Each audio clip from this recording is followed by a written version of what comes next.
What's up guys, in this video I'm going to show you how to listen to a page in Google Chrome. So if you don't feel like reading, you can easily listen to your articles or whichever page that you have to read.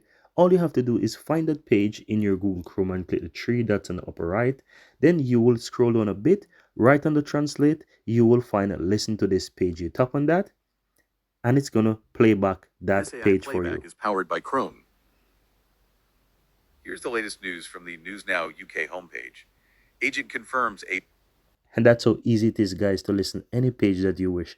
So if you have your favorite articles or your favorite blog and you're too busy, you're working in your house, you're doing something and want to multitask but also listen a page, this is a perfect situation that you can use this feature in Google Chrome to listen to that page. If you find this useful, give this video a like.